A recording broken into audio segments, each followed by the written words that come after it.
मैं हूं कुमार गजेंद्र। जनपद ऑन द स्पॉट में आपका स्वागत है। हमारे एक दूसरे social media platform podcast with Kumar Gajendra में भी आपका स्वागत है, जहां आप हमें सुन सकते हैं। अरविंद केजरीवाल एंड कंपनी, जब उन्हें शराब घोटाले के मामले में जमानत मिली तो पूरी दुनिया में ऐसे ढोल पीट रहे थे जैसे उन्हें बरी कर दिया गया हो। और उन्होंने अपने सभी भाषण में और पार्टी के प्रचार के दौरान भी ऐसा दिखाने की कोशिश की है जैसे वो बरी हो गए हों। लेकिन सोचिए जरा, अरविंद केजरीवाल बरी नहीं हुए। अरविंद केजरीवाल आज भी शराब घोटाले के भ्रष्टाचारी नेता हैं। जी हां, ये हम ऐसे ही नहीं कह रहे। दरअसल है क्या, अदालत ने अरविंद केजरीवाल का पासपोर्ट छीन लिया था। ये बात पक्की है। अरविंद केजरीवाल का अदालत ने पासपोर्ट छीन लिया था और अदालत को यह लगता था कि अरविंद केजरीवाल शराब घोटाले में फंसने के बाद भाग जाएंगे, देश छोड़कर भाग सकते हैं। इसी से अरविंद केजरीवाल के भाग ना जाए कहीं विदेश में, इसलिए अदालत ने कहा भैया अपना पासपोर्ट इधर दो, और इनका पासपोर्ट जो था वो जमा करा लिया अदालत ने। अब ये बात सुनिए जरा, कितने गौर करने वाली है, जहां पर अरविंद केजरीवाल हल्ला मचा मचाकर पूरी दुनिया में, पूरे भारत के अंदर ये कहते रहे, मैं तो जी, मुझे तो फंसा दिया है जी, गलत फंसा दिया है जी, गलत फंसा दी। लेकिन अरविंद केजरीवाल का अगर अदालत पासपोर्ट जब्त कर लेती है, उनका पासपोर्ट छीन लेती है, तो आप सोचिए केजरीवाल किस हद तक शराब घोटाले के बड़े आरोपी थे। और आज अरविंद केजरीवाल अपना पासपोर्ट मांगने के लिए अदालत के सामने गिड़गिड़ा रहे हैं। मेरा पासपोर्ट दिलवा दीजिए जज साहब, मुझे पासपोर्ट दे दीजिए। अब जो पासपोर्ट अरविंद केजरीवाल का जो पासपोर्ट था, वो जब ये सारी चीजें हुई उस वक्त ही जमा करा लिया गया था अदालत में, और अब अरविंद केजरीवाल उस पासपोर्ट को रिन्यू कराने के लिए एनओसी की मांग कर रहे हैं। यानी कि अरविंद केजरीवाल अगर चाह कर भी विदेश भागना चाहें या जाना चाहें तो नहीं जा सकते। आपको याद है मनीष सिसोदिया के साथ भी ऐसा हुआ था।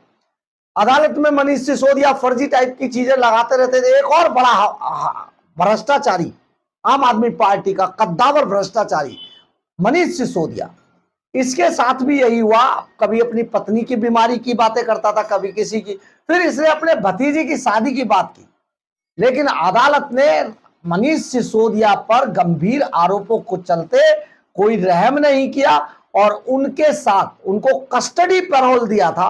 कस्टडी पैरोल का मतलब यह होता है कि एक पूरी गारद अपराधी के साथ जाती है और आसपास रहती है और उसको लेकर उतने ही टाइम में वापस आ जाती है। मनीष सिसोदिया एक बड़े अपराधी की तरह, क्योंकि बड़ा भ्रष्टाचारी तो है, बड़े अपराधी की तरह अपने शादी में शरीक हुए भतीजी की में, और वहां से पुलिस उनको वैसे ही पूरी गारद गई थी और लेके हथकड़ी लगा के वापस लाई, तिहाड़ जेल में ठूस दिया था। ये तो इन भ्रष्टाचारी अरविंद केजरीवाल एंड कंपनी का ये पूरा, समझिए, इनका करैक्टर है। फिर ये अपने आप को बड़ा ईमानदार घोषित करने की, नहीं गलत बोला हमने, कट्टर ईमानदार घोषित करने की जो कवायद ये करते हैं, ये दिखाने की कोशिश करते हैं जैसे इनसे बड़ा ईमानदार कोई नहीं है। ये पूरी खबर हम आपको सिलसिलेवार ढंग से समझाते हैं। दरअसल अरविंद केजरीवाल ने आबकारी घोटाले मामले में रावजविंद कोर्ट में पासपोर्ट नवीनीकरण के लिए एनओसी की मांग की है। विशेष न्यायाधीश दिग्विजय सिंह ने ईडी और सीबीआई को इस बारे में एक नोटिस जारी किया है और केजरीवाल के वकील ने बताया कि उनका पासपोर्ट 2018 में एक्सपायर हो गया था। सीबीआई ने आबकारी घोटाले की जांच कर रही है, जबकि ईडी इस मामले में मनी लॉन्ड्रिंग की जांच कर रही है। दरअसल आबकारी घोटाले से जुड़े सीबीआई व ईडी के मामले में मुख्यमंत्री अरविंद केजरीवाल, जो कि आरोपी हैं, उन्होंने पासपोर्ट के नवीनीकरण के लिए एनओसी की मांग की है। रावजविंद कोर्ट की विशेष अदालत में यह आवेदन दायर किया गया अरविंद केजरीवाल की तरफ से। विशेष न्यायाधीश दिग्विजय सिंह ने आवेदन पर ईडी और सीबीआई दोनों के लिए जवाब देने के लिए नोटिस जारी करते हुए सुनवाई 4 जून तक के लिए स्थगित कर दी है। केजरीवाल के अधिवक्ता ने कहा कि उनके मुवक्किल का निजी पासपोर्ट 2018 में ही एक्सपायर हो चुका है। वहीं सुनवाई के दौरान सीबीआई ने कहा कि आबकारी घोटाले से जुड़े भ्रष्टाचार मामले में आरोप तय करने पर बहस के लिए जांच एजेंसी तैयार है। यानी कि जिस पर अरविंद केजरीवाल भाग भाग कर ये कह रहे थे मेरे खिलाफ चार्जशीट दायर ना की जाए, मेरे खिलाफ किसी तरीके की कार्रवाई शुरू ना की जाए, ये बार बार एप्लीकेशन लगा रहे थे कोर्ट के अंदर। लेकिन अब ये भी उनको उल्टा पड़ता हुआ नजर आ रहा है। मामला भ्रष्टाचार मामले में आरोप तय होने पर यानी कि चार्जशीट दाखिल होने पर बहस के लिए सीबीआई ने कहा है कि हम तैयार हैं और आबकारी घोटाले से जुड़े भ्रष्टाचार के मामले की जांच सीबीआई इस मामले में कर रही है, जबकि मनी लॉन्ड्रिंग मामले की जांच ईडी कर रही है। अब सीबीआई और ईडी ने आरोप लगाया कि आबकारी नीति मामले में अनियमितताएं की गई थी और लाइसेंस धारकों को अनुचित लाभ पहुंचाया गया था। 17 नवंबर 2021 को लागू की गई आबकारी नीति जो शराब नीति थी अरविंद केजरीवाल की को भ्रष्टाचार के आरोपों के बीच जब उस पर बवाल मचा तो दिल्ली सरकार ने यानी कि केजरीवाल की सरकार ने 2022 के अंत तक इसे समाप्त कर दिया, वापस ले लिया। ईडी व सीबीआई मामले में अरविंद केजरीवाल वर्तमान में जमानत पर बाहर हैं। ऐसे में केजरीवाल को अब लग रहा है कि उनको कहीं विदेश भी घूम आना चाहिए। अब ऐसे में वो जाए तो जाए कैसे, क्योंकि अदालत ने कोर्ट ने उनका पासपोर्ट छीन रखा है। क्योंकि इसलिए छीन रखा है कि अरविंद केजरीवाल शराब घोटाले के मुख्य आरोपी हैं, मुख्य आरोपियों में से एक हैं। इसलिए अरविंद केजरीवाल का जो पासपोर्ट है उसको अदालत ने छीन कर रखा हुआ है। अब ऐसे में अरविंद केजरीवाल अब अदालत के सामने गए हैं और उन्होंने कहा है माई बाप मेरा पासपोर्ट दे दीजिए। अब क्या करे अरविंद केजरीवाल, अब तो वो घमंड भी नहीं रहा कि मोदी जी इस जन्म में ना हो पाएगा, अब नहीं रहा है। केजरीवाल अब उनकी जो चर्बी थी वो सब निकल गई है। अब वो गिड़गिड़ा रहे हैं अदालत के सामने, मेरा पासपोर्ट मुझे रिन्यू कराने के लिए एनओसी जारी कर दीजिए जी।